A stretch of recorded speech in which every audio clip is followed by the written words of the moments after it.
What is Pray the Devil Back to Hell? Have you ever wondered how ordinary women can change the course of history?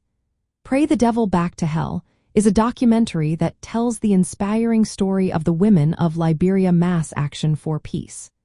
This movement was led by Leymah Gbowee, a social worker who united women from different backgrounds to fight for peace during Liberia's civil war. The movement began in a fish market where women gathered to pray and sing for peace. This simple act grew into a powerful force as thousands of women joined together, dressed in white to symbolize their commitment to peace. Their unity was a striking image against the backdrop of violence and chaos. These women organized nonviolent protests and demonstrated in front of the fish market. They later took their message to peace talks in Ghana, where they used creative tactics to make their voices heard.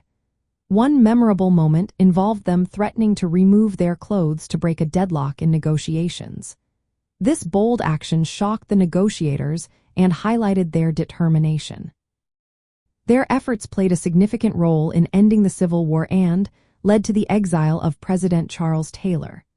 One of the most remarkable outcomes of this movement was the election of Ellen Johnson Sirleaf, who became the first female president of an African nation.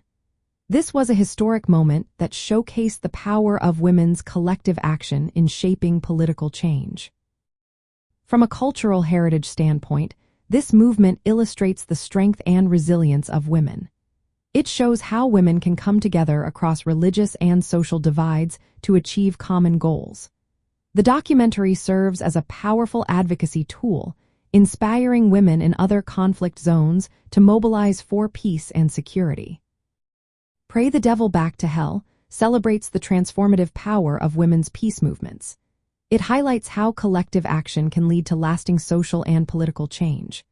The film is a reminder of the cultural heritage of women's activism and its role in building a more peaceful and equitable society. Through Leymah Gbowee's leadership and the courage of the women involved, we see a shining example of how unity can bring about real change.